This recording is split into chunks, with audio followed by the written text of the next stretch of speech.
Welcome to the Thriving Soulpreneur podcast. This is a space where we talk about human design, spirituality, and neuroscience, all applied to business and money. My purpose is to help struggling solopreneurs to run sustainable businesses, to become financially resilient, and to create powerful change within their communities and beyond. I am your host, Andrea Niño de Guzman, a numbers girl and neuro geek who left the corporate world to do what she does best, to catalyze transformations. I am thrilled and honored to have you here, and I really hope to serve you in the best way possible.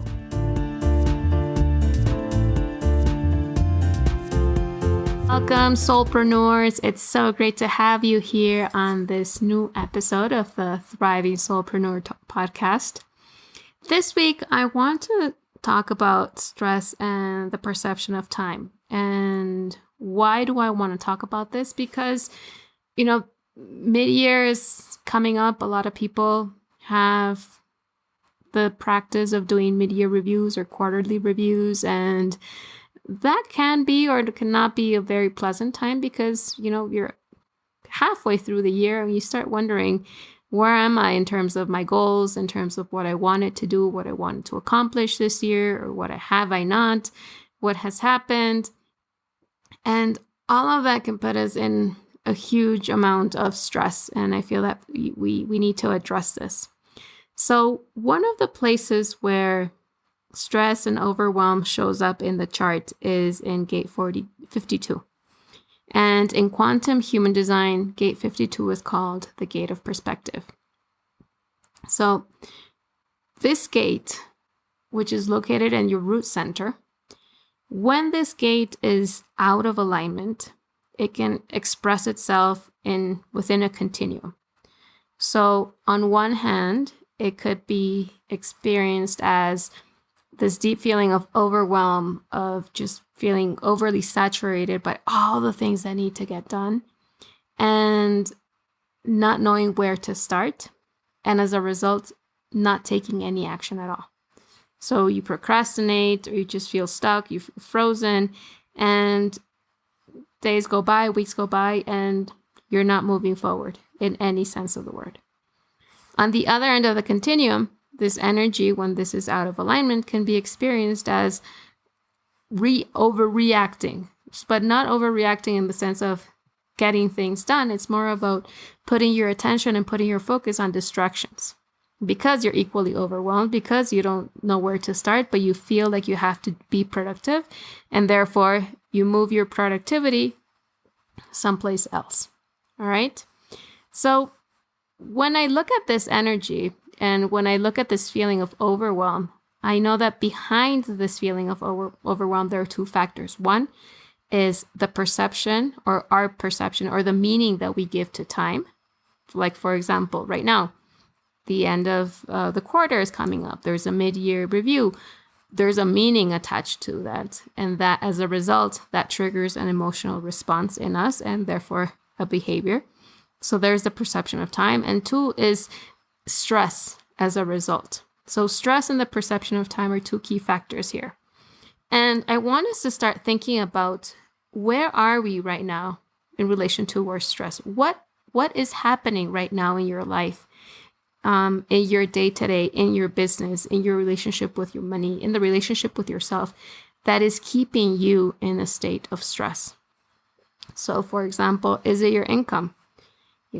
Going back to this half-year review, have you made enough? Is it what you were expecting to make or not? Is your debt stressing you out, especially now that the interest rates are rising?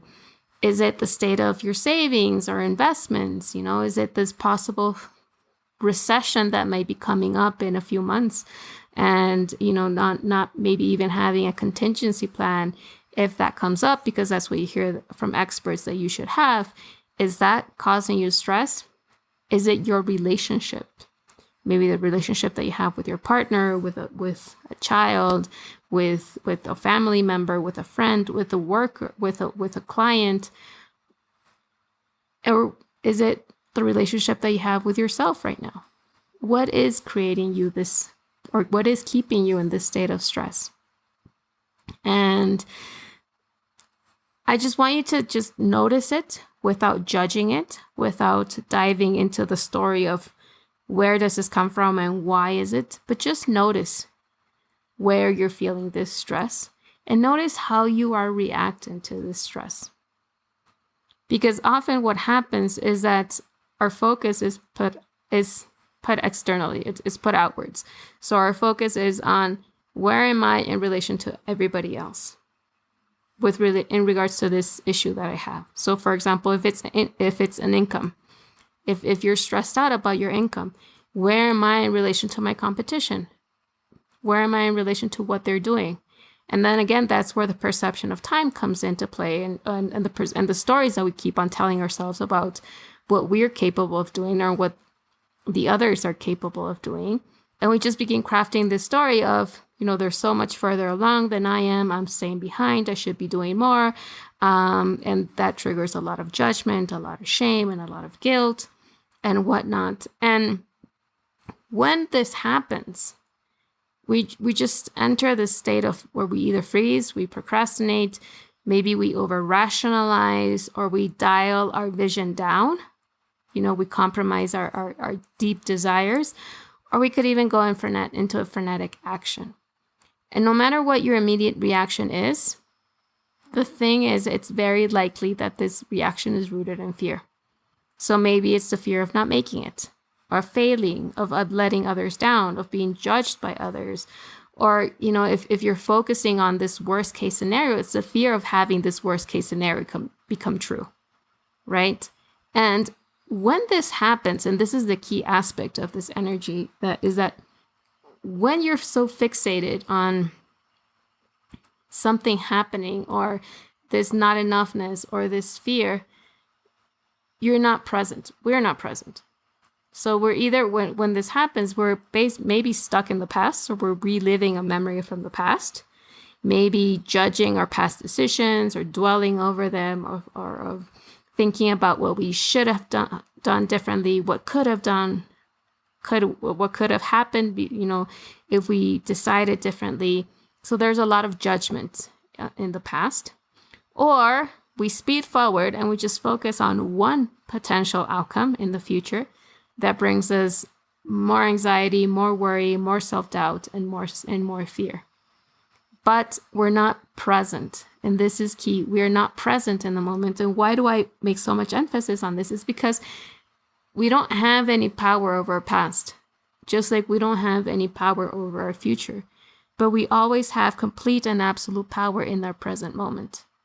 We always have the power in the present moment in relation to how we choose to perceive a situation, whether it's an opportunity or a threat.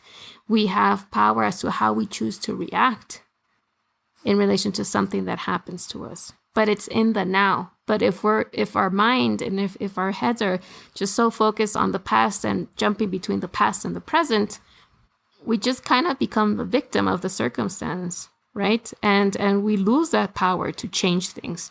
We lose our power to make a different decision. We lose our power to make a more aligned decision, right? And I know that this is not a conscious thing. You're not consciously thinking, let me go back into the past and now let's jump into the future. This is happening within seconds. It's very quick, and it's happening at the unconscious level. And it's happening so fast that we're not even aware of it. And when this happens, we just begin spiraling, and the way that it looks like is you have this thought, and that thought leads to another thought, and another thought, and another thought, and another thought. And it just keeps on going, thought after thought, after thought, after thought, after thought, that you just reach a point of overwhelm and stress. And that's where we say that this gate 52 is in out of alignment, right? So when you're spiraling, and just keep in mind that when you're spiraling, you're in a process of overthinking. That thought after thought after thought after thought is just you overthinking. You're stuck in your head. And like I mentioned before, you're in the past, you're jumping to the future, past, future, past, future. You're not in the present. You're listening to these ideas, judgments, memories from the past. You're stuck in your head, and you're completely disconnected from your emotional wisdom, and from your inner wisdom, you're completely disconnected from your intuition. Okay, you're not listening to this inner wisdom that you have. And when you're not listening to this inner wisdom that you have, you're basically operating from your conditioned self. So you're bound to repeat those mistakes from the past, or those past painful events from the past. You're bound to keep your focus on that one drastic scenario that can happen, but you're not really putting back the power to yourself. So what you're basically doing is kind of like validating like every single belief around your not enoughness or your not worthiness, right? And you're just so focused on the circumstance, you're completely disconnecting yourself from the possibility. And that is what can cause us even more stress and more overwhelm and keep us feeling stuck. So just think about it. Think about not just, we started thinking about what kept you, what kept you in a state of stress this week, but start thinking about what's going on in your business. Where are you focused on the circumstance and not the possibility in relation to your business, or in relation to how you are managing your money, whether it's your income, your savings, your investments, your debt. Where are you just stuck in maybe even a potential future or the judgment of a past event? And what's keeping you, or what are the stories that are keeping you out or away from your being fully present in the moment? So again, the key is to just notice it, to not judge it, just identify it, have that awareness of what has triggered you, for what has made you feel overwhelmed and stressed. In my case, when I was looking at this energy and when I was analyzing my human design blueprint and analyzing how I was running my business, I used to feel like this every Sunday evening or every Monday morning because there was so much dread. I was so obsessed about reaching specific metrics in my business, whether it was the number of leads, how many posts I was supposed to have, how many calls I was supposed to have. There was all this energy about doing, that I was basically running my business based on fear. I was driven by fear. And the fear was, what if this doesn't work? What if I'm not able to make enough money? What if with this, I'm not able to pay all my bills? What if my debt keeps on growing and growing and growing? And it got to a point in my experience, in my case, where I was so afraid that I didn't take any action. So it's not that I didn't know what to do. I knew specifically what I had to do.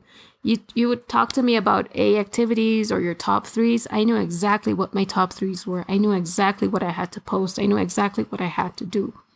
But my fear was so big that it just kept me in this state of non-action.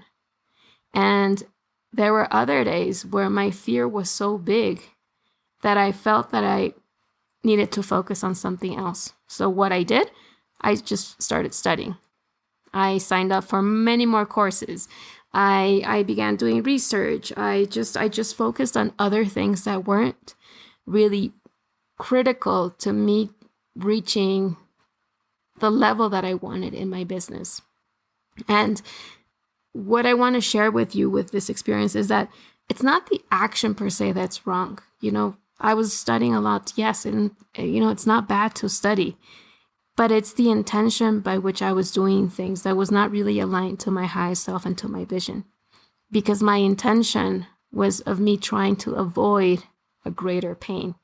I was being driven by my own insecurities and my own fear of failing, right? So just notice, where are you? And are you in this situation where you're either feeling stuck or where you're feeling that your focus is on something else that isn't really beneficial to you right now? And now let's talk about the other thing of how do we get out of this state? So you think, okay, Andrea, I get it. I understand what is stressing me out in the moment. I understand, and now I identify what aspects in my business am I in a state where I'm freezing, or when I'm just focusing on something that's not really productive. So how do I get out of it? And the key to this is to just breathe. Just breathe. It's very simple. Just breathe. It's so important to take a pause, to take some time off, to just breathe and recenter yourself. There's nothing else that you need to do. Just breathe. I don't know if you are all familiar with a tool. It's called Points of View. It's an Israeli tool that many coaches use to facilitate conversations and deep explorations, especially with teams. I used to use it a lot when I used to work with corporate teams. And one of the key aspects of this methodology is that every session begins with a pause. So what I would do is, for example, I would walk into a room of banking executives and we would just sit. The first thing that we would do is that we would just sit in a circle. We would close our eyes and we would listen to a song. And the focus was on shutting down all the mental chatter, shutting down all the pressures that are coming in from your day-to-day, all the doings and doings, to just bring yourself back to recenter yourself into the moment. So what I would do when I would work with these high profile executives is I would ask them to either, pay attention to the lyrics, pay attention to the beat of the song, or maybe just focus on your breathing. However, you can't do it wrong, but just keep your focus in the right now and in what you're hearing and what that is triggering in you. And again, the whole purpose of this exercise was to help them bring them back into their center and into their now. And it was amazing the results that we had. At first, you would see them incredibly hesitant. They would tell me, you know what, like I'm paying so much money just to listen to a song and just stay quiet and close my eyes. That's not who I am. That's not what I do. But over time, many of them even added this practice into their day-to-day. And many of them who wanted to take it further, also included this practice when they started their meetings to just bring them back into the now. So one thing that you could do is just take a pause. Take a pause from your day. If you want to listen to some music, just listen to some music, but really connect.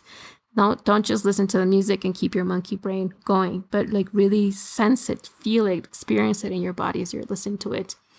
You could go for a walk and, take a conscious walk where you're just listening. You're feeling the touch of your feet as you're walking. You're listening to what's going on around you. You're very present to your awareness. You could take a pause and wash the dishes and feel the water as it touches your hands, or how the soap feels, or the texture of the dishes or the plates as you're scrubbing them. But all of this is just an exercise to use your 5 senses, your physical senses, to bring your awareness back into the now. Okay? Whenever a quick thing that I use whenever I feel that I'm spiraling and my monkey mind is going into just this never-ending chatter that's not productive and is starting to feel overwhelming, I begin to focus on my breathing, and I begin to rub the tips of my fingers against each other. And for me, that feeling of feeling my fingers is helping me bring my awareness back into myself. And I do this when I'm driving, when I feel that I'm about to, be late and I'm just like obsessing about a scenario. If I got into a fight with my partner and I'm just obsessed about the conversation of what he said, what should I should have said. If I had a difficult conversation that didn't go out as planned, and your mind is just playing that over and over and over and over. Or if I feel that fear of I'm not going to make it, again, I bring myself back into the present moment by just focusing on my breathing, listening to how I breathe, and rubbing the tips of my fingers against each other. So that's another thing that you could do. And like I mentioned before, the key is to use your 5 senses to bring your awareness back into the present moment. And remember that when you are present, you're not in the past. You're not obsessing about the past. You're not worried about the future. You're not feeling anxious about the future. You're in the now. And when you're in the now, that's when you can connect to your quantum creative power. So breathing also implies slowing down. And when it comes to business, for me, this is completely counterintuitive to what the traditional business advice is and the traditional business focus. Because the traditional business focus is all about productivity, the 8 tasks, the top 3s. It's all about doing, the to-do list. Like, what are you going to do? I just got out of a call for a traditional business, and they were telling each other, if your agenda is not full, you're not doing your best. And honestly, that is so wrong. You don't need a full agenda. What you need is to just stay connected to your present moment, to the now, so that you can stay connected to your quantum creative power. When we breathe, when we take that pause in our day today, we move our focus from the outwards, from what's going on outside of us, from the reactions, from the circumstance. We move our focus inwards, and we can reclaim our power, and we can reconnect to this divine timing. We can become less reactive, because we begin listening to our intuition, and we start following our human design strategy. We're no longer reacting to what's going on. So for me, part of running a sustainable business is not about keeping a full agenda of doing, or focusing on the 8 tasks and just being incredibly productive and efficient. It's really more about taking the time to connect and stay connected and reconnect with your inner wisdom, so that you're guided from the inside out instead of the other way around. And that is why it's so important for us to, rest, to recharge, to recover, not just during the weekends, if that's your thing, but also during the day. Some people really value starting their day at 5 a.m. and just, taking care of those emails and handling all those tasks.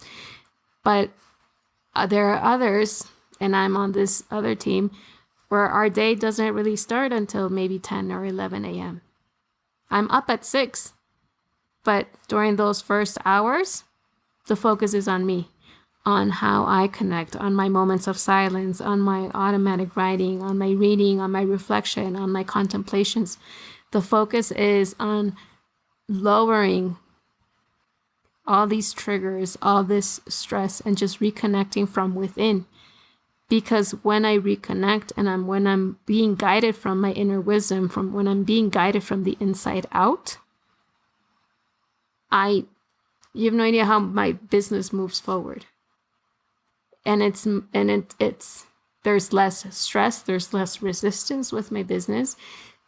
Things flow, things feel more aligned than when I don't do any of that, and I'm just starting my day with this hectic pressure and feeling of I need to do, all this overwhelm of I have so many things I need to accomplish, because all of a sudden, that's when I experience the resistance in my body. That's when I experience the resistance in my business, and things don't really work out for me. So my suggestion is to just start thinking about what you have coming up this week for you, and start thinking about how you can add or start your day with a pause, or maybe add a midday pause, just to help you stay connected and reconnect yourself from within. It doesn't have to be an hour. It could start with 3 or 5 minutes. But those 3 or 5 minutes are going to be crucial for you, because you're going to start listening and reconnecting to that inner wisdom. And that is what we need to start changing the way that we do business, to start changing the way that we relate to money, to start changing the way that we can impact others, not just with our services, but with our actions, with our ways of being, by staying more aligned and more congruent and more true to who we really are. So that's what I wanted to share with you. I know there's a lot of information, a lot to uncover. So if you want to listen to this episode one more time, please feel free to do so, and connect with me. Connect with me on Instagram at ang.transformationcatalyst. Let me know your thoughts. share this episode if you feel that there's anybody who is feeling very overwhelmed or stressed and needs to reconnect from within. And let me know what you think about these exercises and insights. All right, awesome. So we will see each other next week with a new topic, new insights, new reflections. I wish you an amazing week. I love you and I honor you. And I hope that you have all the good things flowing your way. All right, take care.